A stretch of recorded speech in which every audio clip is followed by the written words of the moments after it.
নমস্কার, আমি ইপসিতা। আপনারা দেখছেন আনকাট আড্ডা, রিয়েল পিপল রিয়েল টক। আমরা আজকে যে মানুষের সঙ্গে রয়েছি তিনি একজন শুধু রাজনৈতিক নেতা নন, তিনি রাসবিহারী কেন্দ্রের সকল মানুষের একটা আস্থার নাম, ভরসার নাম, আর উন্নয়নের প্রতি একটা প্রতিশ্রুতির নাম। দীর্ঘদিনের রাজনৈতিক অভিজ্ঞতা, মানুষের পাশে দাঁড়ানোর অঙ্গীকার এবং সর্বোপরি উন্নয়নের প্রতি তার প্রতিশ্রুতির অঙ্গীকার নিয়ে তিনি এগিয়ে চলেছেন। আগামী বিধানসভার তৃণমূল কংগ্রেস প্রার্থী, সকলের প্রিয়, অত্যন্ত প্রাণের মানুষ শ্রী দেবাশিস কুমার। নমস্কার দেবাদা।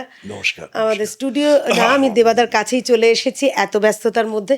প্রথমেই যে প্রশ্নটা করব, এবং সবাই তোমার ব্যাপারে ভীষণভাবে সব কিছু নিয়ে জানতে ইচ্ছা করে, যে যে জনপ্রতিনিধি হিসেবে যে কাজের যে দর্শন, এত উন্নতি বলবো না, যে জনপ্রিয়তার শিখরে ওঠার এই রহস্যটা কি, কেন? সততার সঙ্গে মানুষের সঙ্গে থাকা। আমার যে কোনো মানে মানুষ এলে আমি সব কাজ করতে পারি না, খুব কম কাজই হতে হয়, কিন্তু মানুষের সমস্যাটার প্রতি আমার সততা থাকে, চেষ্টা করি। কিছু হয়, কিছু আমার হয় না, আর কিছু আমার হাতে থাকে, কিছু আমার হাতে থাকে না। রাসবিহারীতে তোমার নেতৃত্বে সবচেয়ে বড় কাজ কি হয়েছে বলে তোমার মনে হয়? রাসবিহারীতে আমার নেতৃত্বে বড় কাজ মানে আমরা যেটা মনে করি যে রাসবিহারীর মানুষকে আমি আমার যে অঙ্গীকার ছিল মানুষের সঙ্গে থাকা, মানুষের পাশে থাকা, মানুষের প্রয়োজনে থাকা, সেটা আমি করতে পেরেছি বলে আমার মনে হয়। মানে এমন কোনো কাজ আছে কি যেটা নিয়ে খুব গর্বিত বোধ হয় যে এটা করতে পেরেছি? আমি বিধায়ক হিসাবে, বিধায়ক একটা তো আমরা তহবিল পাই, তাতে কিছু কাজ করা যায়, সেরকম আমি একটা কাজ করেছি। এটা আমার কাছে মনে হয়েছে, অনেক কাজের মধ্যে এটা মনে হচ্ছে আমার কাছে খুব একটা বড় কাজ বলে আমার মনে হচ্ছে। সেটা হচ্ছে আমি একটা ট্রি অ্যাম্বুলেন্স বার করেছি, যেটা Tree ambulance? পূর্বাঞ্চলে হয়নি এর আগে। হুম। মানুষের জন্য অনেক অ্যাম্বুলেন্স আছে, অনেক প্রতিনিয়ত আমরা দেখি, কিন্তু মানুষের যেরকম প্রাণ আছে গাছেরও প্রাণ আছে। তো গাছের জন্য কোনো অ্যাম্বুলেন্স এর আগে পূর্বাঞ্চলে তৈরি হয়নি। সেটা আমি বিধায়ক হিসাবে আমার বিধায়ক তহবিল থেকে আমি একটা অ্যাম্বুলেন্স রাস্তায় নেমেছে, যেটা এই ধরনের গাছের কোনো প্রয়োজন হলে, শুশ্রূষার প্রয়োজন হলে, একটা গাছের কোনো সমস্যা থাকলে আমাদের সেই অ্যাম্বুলেন্স তার সমস্ত জিনিসপত্র নিয়ে পৌঁছে যায়। অ্যাম্বুলেন্সটা গাছের জন্য বাড়ি বাড়িতেও যায়, মানে বাড়ির যার গাছের ক্ষেত্রেও বাড়ির যায়? গাছেরও যদি কোনো সেরকম বড় প্রবলেম থাকে তাহলে নিশ্চয়ই যাবে। আচ্ছা, নাগরিক পরিষেবা হিসেবে মানে আরো সহজ, মানে কি কি পদক্ষেপ নিয়েছো বলে মনে হচ্ছে? না, আমি নাগরিক পরিষেবা মানে আমার কতগুলো বিধানসভার মধ্যে দু একটি জায়গা ছিল যেখানে আহ, পরিশ্রুত পানীয় জলের সমস্যা ছিল। আমি সেখানে সেই পরিশ্রুত পানীয় জল যাতে পায় মানুষ, তার চেষ্টা করেছি, অনেকটা ফল আমরা সফল হয়েছি। কোথাও ছিল যে প্রচুর পরিমাণে জল সেখানে দাঁড়িয়ে যেত বর্ষায়, সেটা যাতে না দাঁড়ায় তার ব্যবস্থা করার চেষ্টা করেছি। এই ধরনের মানুষের পরিষেবা দেওয়ার চেষ্টা করেছি। আর আগামী দিন নিশ্চয়ই মানে ভোটে জিততে চলেছো, তার জন্য কি রাসবিহারীকে আরো আধুনিক করার কিছু পরিকল্পনা আছে? রাসবিহারী এমনি খুব আধুনিক একটা বিধানসভা। আধুনিক মানে নিশ্চয়ই আমাদের আরও আমরা করেছি এরকম। একটা আমার ওয়ার্ড আছে, এটা ওয়ার্ড 87। সেখানে আমি করেছি যে পুরো ওয়ার্ডটাকেই আমি সিসিটিভি দিয়ে সার্ভেলেন্স করে দিতে পেরেছি, যাতে পুরো সেখানে ওয়ার্ডটা? পুরো ওয়ার্ডটা, আরে বাহ! এখানে প্রচুর সিনিয়র সিটিজেন থাকেন যাদের আহ, নিকট আত্মীয়রা বাইরে থাকে, তাদের নিরাপত্তার প্রশ্নে এই সার্ভেলেন্স একটা বড় কাজ করবে বলে আমার মনে হয়েছে। মানে বিদেশ থেকে তাদের সন্তানরা তাদের পর্যবেক্ষণ করতে পারছে? পর্যবেক্ষণ তারা করতে পারছেন কিনা জানি না, হতে পারবেন না, কিন্তু তারা, আমরা করতে পারলে আমরা তাদের সেই খবর দিতে পারবো। আচ্ছা, এটা কিন্তু একটা দারুণ, মানে ভীষণ একটা অন্যরকম পদক্ষেপ। আর এইটাই আধুনিকতার, মানে বলাই যেতে পারে এটা চূড়ান্তভাবে আধুনিক। রাসবিহারী যে এই মানুষের নেতা হয়ে উঠেছো, এটা তো দীর্ঘদিনের একটা লড়াই এবং সফলতাও। সেটা সেটা কিভাবে হয়ে উঠলে যে প্রত্যেকটি মানুষের কাছে কিভাবে পৌঁছে যাও? কেন সকলে এত ভালোবাসে তোমাকে? একটা হচ্ছে যে আমার প্রথমে একটাই মনে হয় যে মানুষের আমার কাছে মানুষ যাতে সহজে আসতে পারে এবং মানুষের সমস্যাটা আমায় বলতে পারে। সমস্যাটা বলার পরে আমি যদি চেষ্টা করি, প্রত্যেকটা সমস্যায় আমি চেষ্টা করি, আমি বলছি অধিকাংশ তো হয় না, কিছু হয় কিছু হয় না, কিন্তু আমার চেষ্টা করার ক্ষেত্রে কোথাও আমি কম করি না, খামতি থাকে না, এটা বলতে পারি। না, আমার ব্যক্তিগত অভিজ্ঞতা থেকে বলছি যে কখনোই না শুনিনি আমি তোমার কাছ থেকে। আমি খুবই ক্ষুদ্র একজন মানুষ, এবং এই অভিজ্ঞতাটা আমার আমার সাথে আবার আরও অনেকে শেয়ার করেছে, যে অনেকবারই বললে যে বেশিরভাগ কিছু করতে পারিনি, সেটা মনে হয় না খুব একটা ঠিক। ফোন ধরতে মানে সবসময় ফোনে পাওয়া যায়, খুব ইজি অ্যাভেলেবল, সবসময় মানে মানুষের কাছে পৌঁছে যাচ্ছ, সেটা এত এত মানুষের কাছে পৌঁছে যেতে পারো, তাদের সবাইকে রিসিভ করতে পারো, সেটা মানে সত্যি আশ্চর্যের ব্যাপার একটা। এই ঈশ্বরের আশীর্বাদ, ঈশ্বর মানুষের। আশীর্বাদ করেছেন বলে এটা করতে পারি। আমি দাদার কাছে একটা জিনিস জানতে চাইছি, যে এত মানুষের তো কাছে এসেছো এবং অনেক উপকার করেছো, এমন কোনো স্পর্শকাতর খুব আবেগপ্রবণ হয়ে গেছো, সেটা আমি একটু শুনতে চাই। যে একটা ঘটনার হ্যাঁ। কথা আমি আমার স্মরণ করতে পারি। বেশ কয়েক বছর আগে, তখন আমি বিধায়ক হইনি, আমি কাউন্সিলর হিসেবে কাজ করি। আমার ওয়ার্ডে আমি মানুষের সাথে দেখা করতে গেছি, তার মানে এমনি গেছি, এরকম মাঝে মাঝে আমি যাই কোনো এলাকায় ধরে ধরে। তো সেখানে একজন মহিলা, একদম বয়স্ক মহিলা, গরিব মহিলা, তিনি তার কাছে গেছি ঘরে। তার সমস্যাটা একদম ব্যক্তিগত। তার একটা বস্তির মধ্যে একটা ছোট ঘর, তা দুই মেয়ে আছে। এক মেয়ে তার সঙ্গে থাকে, তাকে দেখাশোনা করেন। আরেক মেয়ে বিবাহিত মেয়ে, অন্য জায়গায় থাকে। এই মেয়েরও বিয়ে হয়ে গেছে, এ মার সঙ্গে আমার থাকে। সাথে থাকেন। এই ঘরটা দুই মানে বড় আরেকজন যে মেয়ে, সে এই মেয়েটাকে বাদ, মানে যে মেয়ে মার কাছে থাকে তাকে সরিয়ে দিয়ে এই ঘরটা দখল চায়। মা কোথায় থাকবেন? মা কোথায় থাকবে সেটা পরের কথা, সে ওরা যাই কি করবেন যাই, এটা কিন্তু মেয়েটা এক মেয়ে এই মেয়েটাকে থাকতে দেবে না, আচ্ছা। ওই ঘরটা দখল চায়। তো ভদ্রমহিলা আমায় বললেন যে আমার যদি এই মেয়েটা না থাকে তাহলে আমায় দেখবে কি, আমি তো এই অনেক বয়স মহিলা, আমি তো কিছুই করতে পারি না, অসুস্থ, এই মেয়েটা আছে বলে আমি তাই মানে আমার চলে। তাই বললাম যে আপনি দেখুন, ঘর তোমার, তুমি ঠিক করবে কাকে কে থাকবে না থাকবে, কেউ তোমায় জোর করতে পারে না। বলছে না, আমি চাই আমার এই ছোট মেয়ে আমার সঙ্গে থাকুক। আল্লাহ তুমি নিশ্চিন্ত মনে থাকো, যদি কেউ তোমার অসুবিধা করে আমি আছি তোমার সঙ্গে। শুধু এই কথাটা বলেছি। ভদ্রমহিলা কিরকম একটা আনন্দ অনুভব করলেন। তারপরে উনি আমার সামনে দাঁড়িয়ে কথা বলছিলাম, ওনার দেহটা আমার হাতের উপর এসে পড়ে গেল। আমি সঙ্গে সঙ্গে আহ, রামকৃষ্ণ মিশন সেবা প্রতিষ্ঠানে নিয়ে যাওয়া হলো, বললো মারা গেছেন। এটা আমার জীবনের, আমি অনেক আমার অনুভূতি আছে, তবে এই ঘটনা আমার কাছে আর দ্বিতীয়বার হয়নি। মানে সেই কথাটা শুনে তিনি মানে এতটাই নিশ্চিন্ত হলেন যে তার মেয়েটাকে কেউ এখান থেকে সরিয়ে দিতে পারবে না, দেবতা দায়িত্ব নিচ্ছে।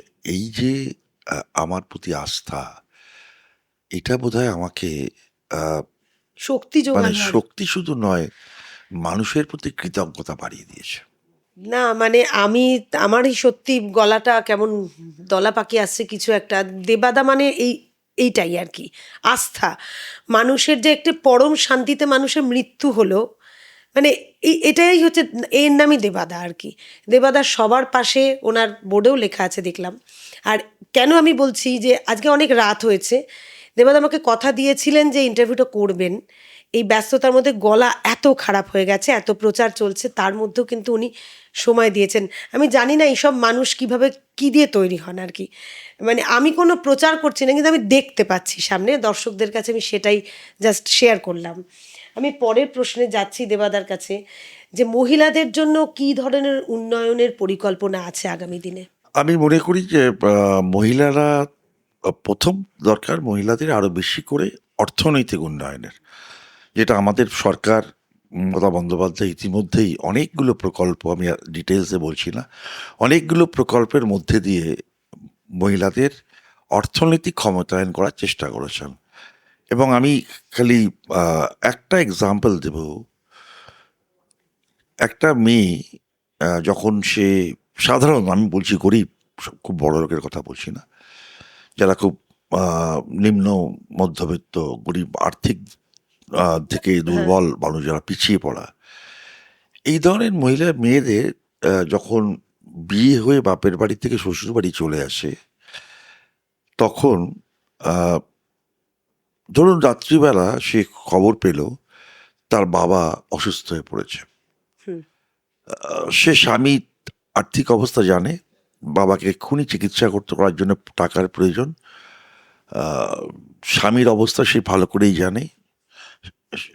ছেলে ছোট সন্তান, যে সে তাকে সাহায্য করতে পারবে তেমন কথা নয়।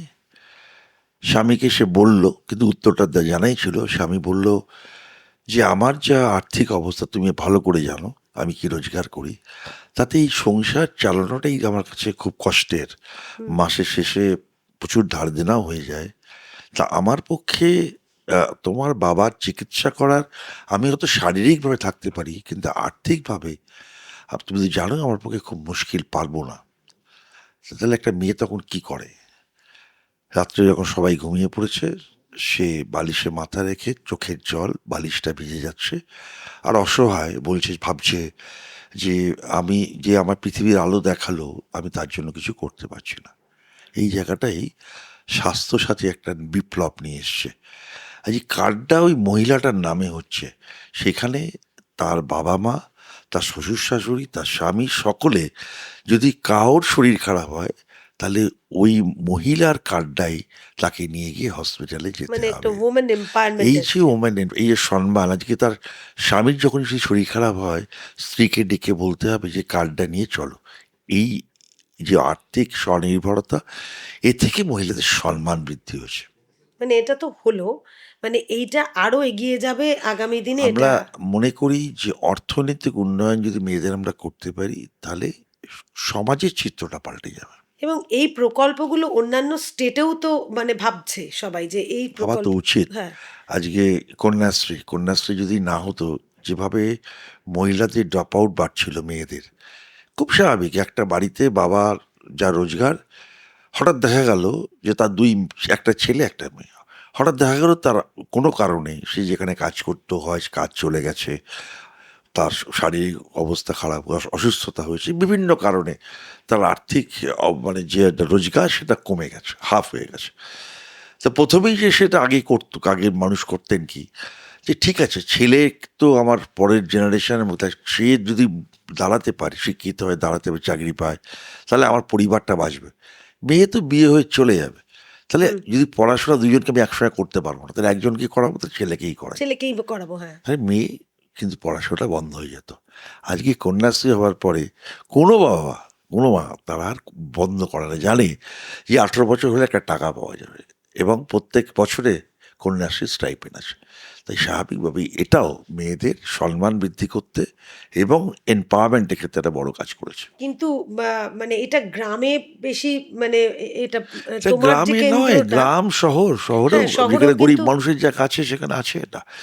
আর আমাদের শহরের মহিলাদের ক্ষমতায়ন মানে, আমি বিশ্বাস করি যে মহিলাদের সম্মান এবং মহিলাদের আরো বেশি করে সব ব্যাপারে পার্টিসিপেট করতে হবে, এবং মহিলাদের তার মতামতটা বলিষ্ঠতার সঙ্গে প্রকাশ করতে হবে। হ্যাঁ, মহিলাদের এটা যেন কখনো মহিলারা না ভাবেন যে নারী এবং পুরুষ দুজনেই, দুজনেই সমান। মানে অর্থনৈতিক স্বনির্ভর হওয়ার ফলে সেটা সম্ভব সম্ভব, হচ্ছে। তাহলে তো মানে সম্ভব এটার নয়। একটা বিরাট সাড়া পাচ্ছ আর কি, একদম সেটা তো একদম বোঝাই একদম। যাচ্ছে। যুব সম্প্রদায়ের জন্য এর পরের প্রশ্নটি আমি করতে চাই। যুব সম্প্রদায়ের জন্য তো সরকার সবেমাত্র যুব সাথী দিয়েছে, এবং আমরা এটা বলতেই পারি যে আজকে যেভাবে বা যুবকদের শিক্ষার ক্ষেত্রে সরকার ব্যবস্থা নিয়েছে, বিশেষ করে স্টুডেন্টস ক্রেডিট কার্ড, প্রচুর ভালো ভালো ছেলে মেয়ে যারা আর্থিক কারণে পড়াশোনাটাকে বাড়াতে পারছিল না, তার বাবা মা পড়াতে পারতো না, সেখানে সরকার 4% সুদে টাকা দেওয়ার ব্যবস্থা করেছে, এবং সেটা চাকরি পাওয়ার পরে। এছাড়াও আমাদের প্রচুর হ্যাঁ, এই অনেক মেধাবী ছাত্র যারা আইএস আইপিএস হতে পারে, ডাব্লিউবিসিএস হতে পারে, কিন্তু এই যে তাদের কোচিং করানো, তার জন্য যেটা প্রচুর টাকা দরকার ছিল, সেটা অনেকেই জোগাড় করতে পারতেন না।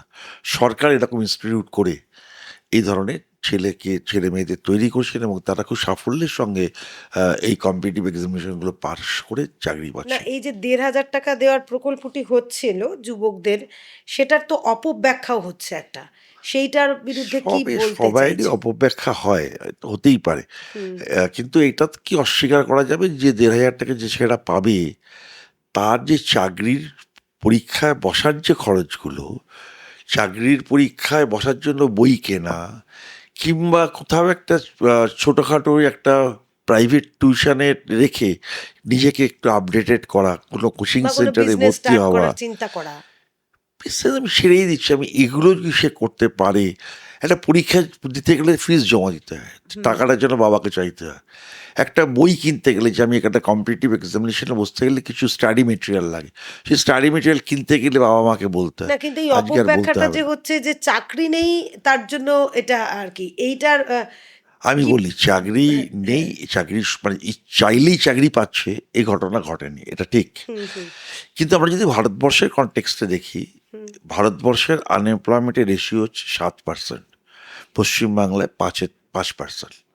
তাহলে স্বাভাবিকভাবেই পশ্চিমবাংলায় কিন্তু অন অ্যান অ্যাভারেজ ভারতবর্ষের গড় যা আনএমপ্লয়মেন্টের সংখ্যা, তার থেকে ২% কম।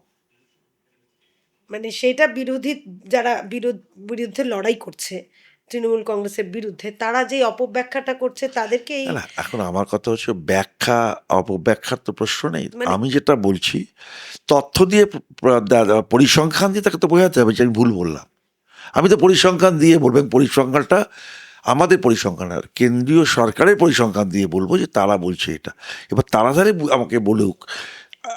প্রথম কথা, আহ, চাকরির ক্ষেত্রে যেরকম রাজ্য সরকারের ভূমিকা আছে, কেন্দ্রীয় সরকারের একটা বড় ভূমিকা আছে। হুম, কেন্দ্রীয় সরকার বলেছিল যে ২ বছরে ২ কোটি লোকের চাকরি হবে। তো ১৪ সাল থেকে ২৬ সাল, ১২ বছর, ২৪ কোটি বেকারের চাকরি হওয়ার কথা। আমি জানতে চাই যে ২৪ কোটি সংখ্যাটা আমরা পৌঁছতে পেরেছি, না কম হলে কতটা কম কতটা হয়েছে? পেরেছি? হ্যাঁ। খুব পরিষ্কার।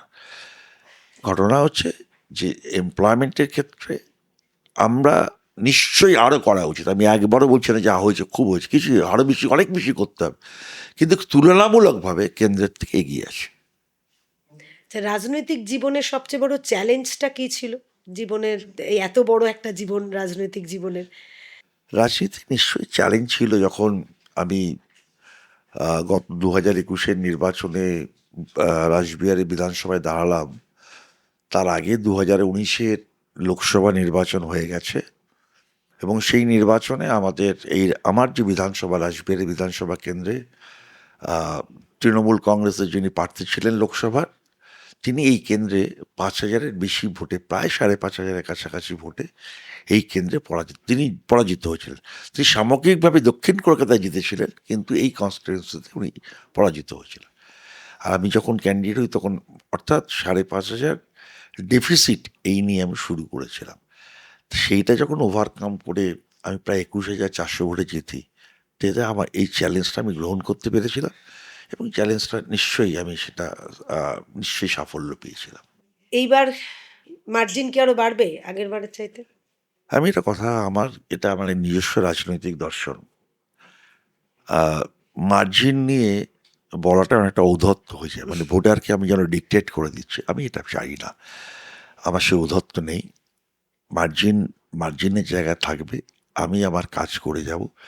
আমার আমার বিধানসভার মানুষের প্রতি আস্থা আছে, তাদের কতটা আস্থা আছে সেটা ৪ তারিখ দেখতে পাবো। হ্যাঁ, সেটা তো আমরা দেখতে পাবোই, কিন্তু তাও তো মনে হয় যে মানুষ কেন বেছে নেবে সেইটার জন্য, মানে সাকসেস মনে আমি হচ্ছে যে প্রতিটি এতটা মুহূর্তে কনফিডেন্ট। আমি এই প্রচারে নেবেও, আজকেও ৭ ঘন্টা হেঁটেছি। আমি মানুষের আমি দরজায় দরজায় পৌঁছাবার চেষ্টা করছি সব মানুষকে যাতে আমি ধরতে পারি, যাদের বাড়ি মানে বহুতলে থাকেন, যারা তাদের আমরা ভেতরে ঢুকতে পারি না বাইরে থেকে, আর যারা বহুতলে থাকেন না, যাদের কাছে আমরা পৌঁছতে পারি, তাদের প্রত্যেকের দরজায় আমরা যাচ্ছি, ইতিমধ্যেই অনেক জায়গায় গেছি। স্বাভাবিকভাবেই আমি কখনই কোনো নির্বাচনে আমার কাছে মনে হয় মানুষই শেষ কথা বলবে, আমার মানুষের কাছে পৌঁছে আমার আবেদনটা পৌঁছে দিতে হবে। আচ্ছা, মমতা ব্যানার্জির সঙ্গে কাজ করার অভিজ্ঞতাটা কি রকম? মানে সেটা আমি একটুখানি। আমি এরকম এত দূরদর্শী নেত্রী ভারতবর্ষের রাজনীতিতে আমি দেখিনি, এবং এত তাড়াতাড়ি সিদ্ধান্ত নিতে পারেন। অনেক নেতানেত্রী আছেন যারা সিদ্ধান্তহীনতায় ভোগেন, সিদ্ধান্ত নেওয়ার ক্ষেত্রে দেরি করে অনেক সময় দেখা যায় যে ম্যাচটা হাতের বাইরে চলে যায়। কিন্তু মমতা বন্দ্যোপাধ্যায় এমন একজন নেত্রী, ডু ইট খুব নাও। আহ, একদম ডুয়েট নাও, সঙ্গে সঙ্গে সিদ্ধান্ত নিতে পারেন। এবং আরেকটা এরকম মানুষ কি চায়, মানুষের এইটা বোধহয় ওনার থেকে ভালো কেউ বোঝেন না। মানুষের কাছে পৌঁছে মানুষকে স্পর্শ করার মতো সিদ্ধান্ত উনি নিতে পারেন, যার ফলে আপনারা দেখেছেন যে এই কন্যাশ্রী, এই ধরনের প্রকল্পগুলো আন্তর্জাতিক জায়গায় স্বীকৃতি নিয়ে চলে হ্যাঁ, এসছে। হ্যাঁ। স্বাভাবিকভাবেই এরকম ক্যারিশম্যাটিক, এরকম দূরদৃষ্টি, মাটির হ্যাঁ। দূরদৃষ্টি এবং মাটিতে পা রাখা নেত্রী পাওয়া মুশকিল, এবং যিনি জীবনে তার ফাইট করে করে প্রতিটি এই জায়গায় লড়াই করে করে আজকে এই জায়গায় এবং এসেছেন। এসআইআর এর বিরুদ্ধেও তো সব জায়গায় ভারতবর্ষের আজ পর্যন্ত হয়নি যে চিফ কোনো মিনিস্টার মুখ্যমন্ত্রী। পৌঁছে গিয়ে সুপ্রিম কোর্টে এটা নিয়ে চলে গেছেন, এবং তার সেখানে তার অনেকগুলো সিদ্ধান্ত সুপ্রিম কোর্টের, যেটা মানুষের ভোটের অধিকারকে রক্ষা করতে সাহায্য করেছে। এটা একটা ঐতিহাসিক কাজ উনি করেছেন। আর অভিষেক ব্যানার্জির সঙ্গে কাজ করার অভিজ্ঞতা তাকে। অভিষেক ব্যানার্জি এত কম বয়সের মধ্যে যত ম্যাচুরিটি ওনার আমরা দেখছি, এবং যেভাবে দলটাকে একটা এমন আপডেটেড করেছেন, এবং এত আধুনিক অ্যাপ্রোচ, আমরা যেগুলো আমরা অনেকদিন ধরে রাজনীতি করছি, কিন্তু এত আধুনিক মানে অ্যাপ্রোচ Systematic। সিস্টেম আমরা এর আগে কোনোদিন দলে দেখিনি। অসম্ভব সিস্টেমেটিক, সায়েন্টিফিক এবং মডার্ন Organized। একটা অ্যাপ্রোচ দলের মধ্যে নিয়ে আসতে পারে, একটা স্মার্টনেস নিয়ে এসছেন দলটায়, তার জন্য দ্রুত হয়েছে আরো এবং দলের যে কারেজ, অসম্ভব কারেজ কারেজ সেটা আছে। ওর মধ্যে হ্যাঁ। আছে।